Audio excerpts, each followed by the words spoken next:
So I guess I don't need to tell you what the word humble means, huh? Humility is a strange thing in the church. Because for so long, humility has been often taken on to mean different things over time. It's gained a power that it doesn't have in and of itself. Because is humility powerful? Is it usually a place of power? I'm seeing blank stares. Give me an answer. Probably not. Thank you very much. Thanks for being brave, getting out there. If we have humility, are we powerful? Can be. Tell me how you can be.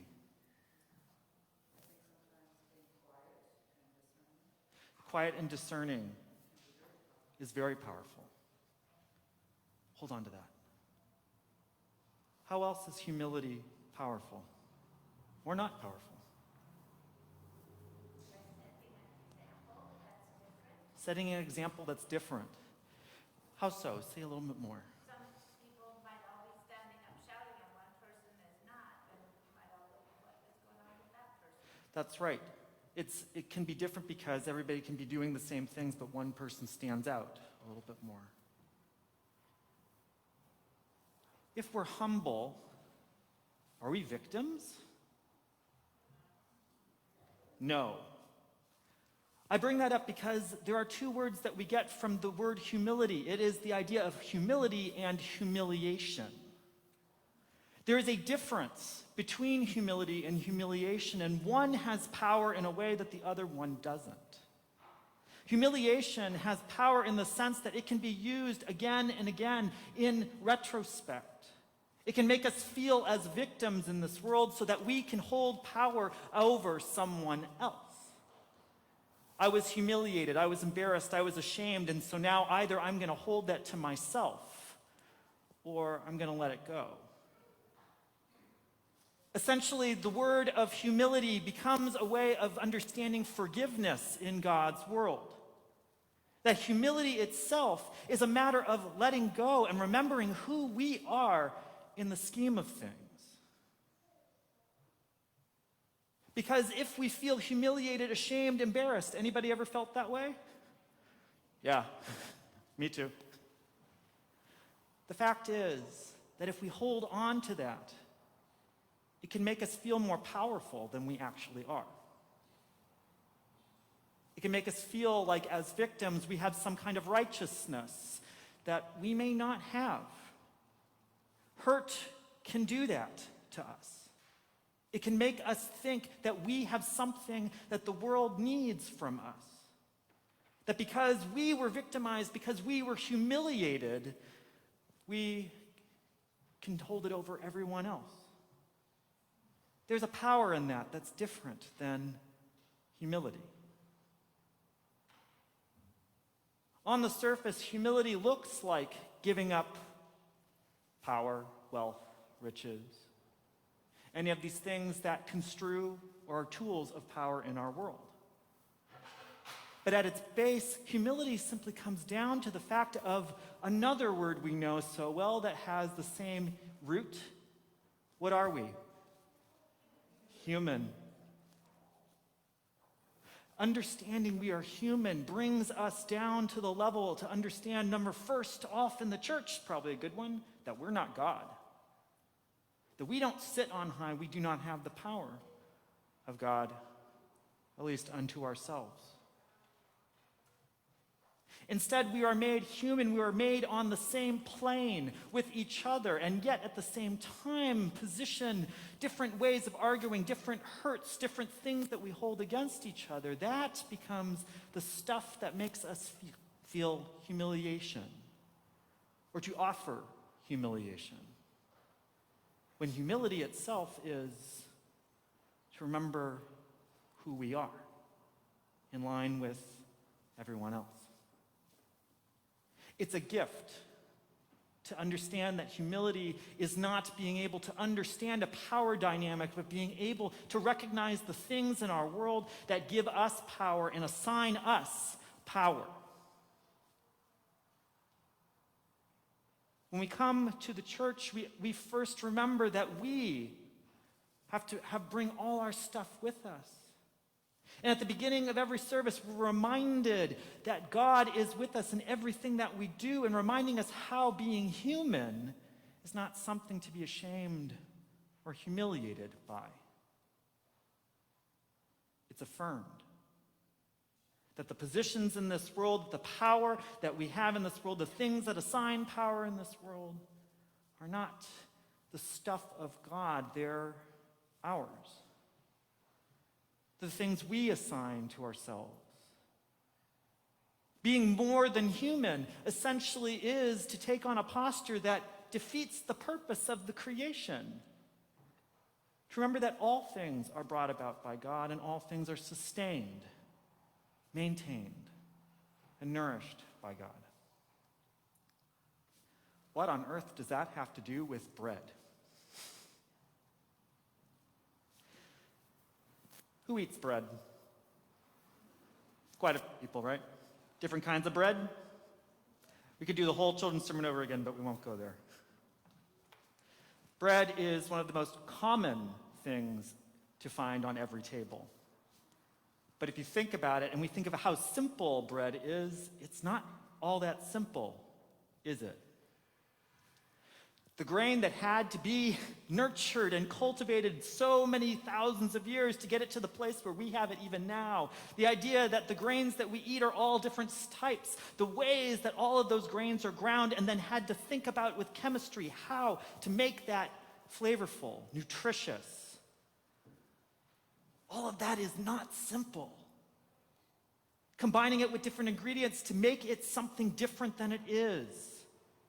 Coming to a table where everyone has a bit of bread that they can eat, that's not simple either. For those that have dietary restrictions, for those that cannot eat certain things, for those that just cannot, that have to abhor certain foods for religious value. Not everyone is so simple.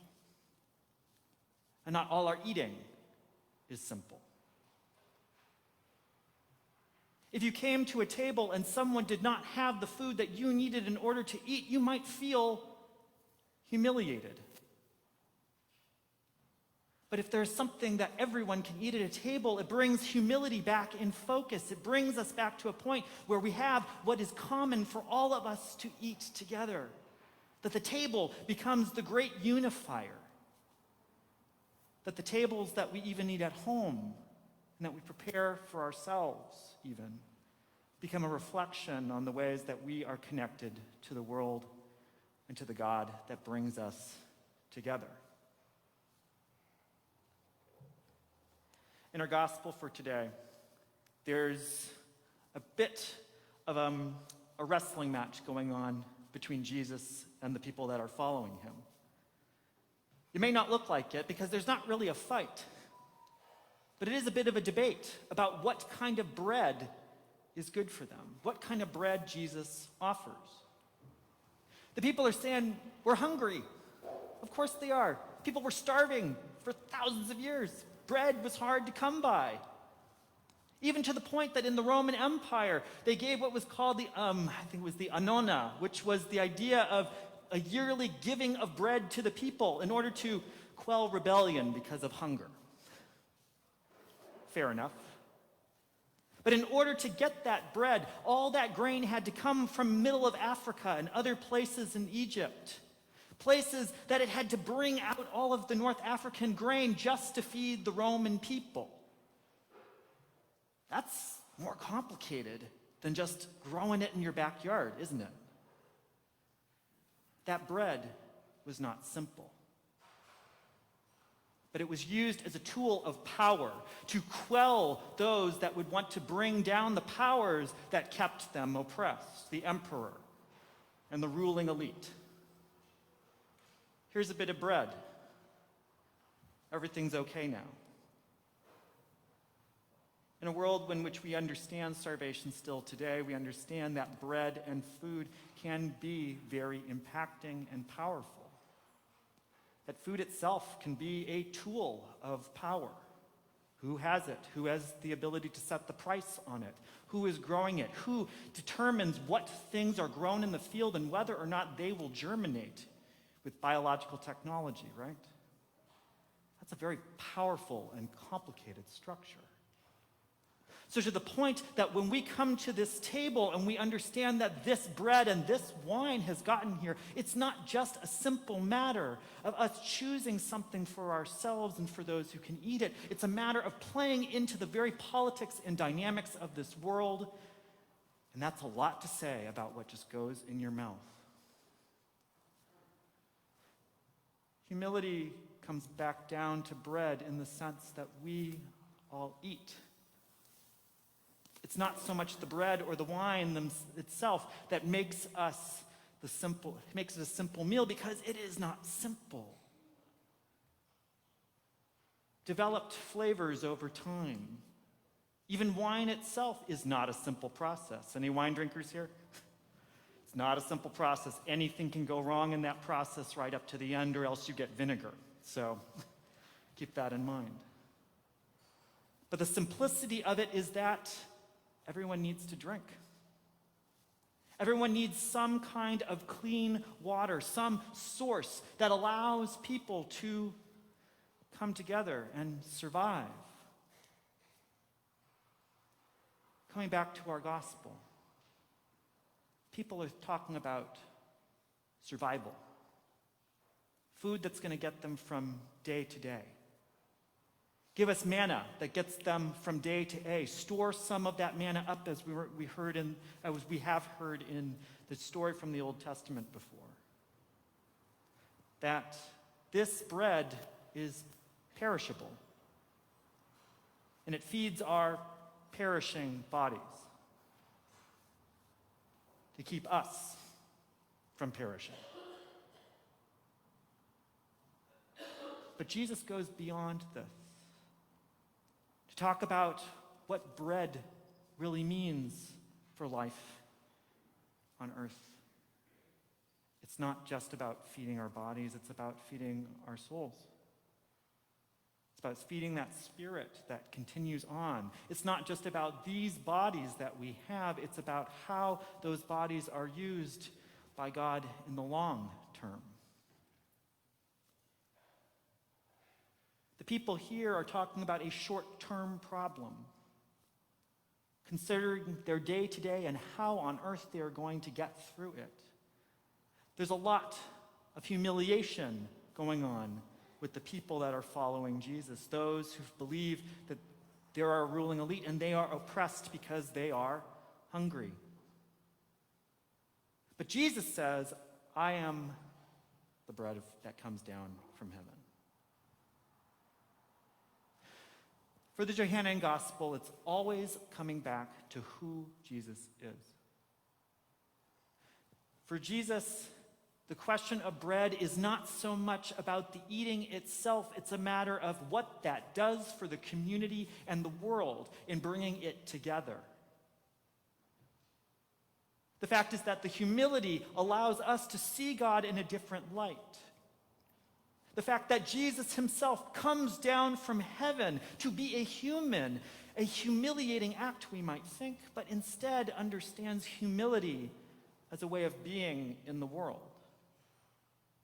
Born without power, born without survival guaranteed. And then to submit to a humiliating act, to be crucified. We have to think ultimately that these power structures in our world that give us the sense of righteousness and wrongness, so to speak, righteousness. The very way of thinking about power in this way comes right back down to what is right in God's sight.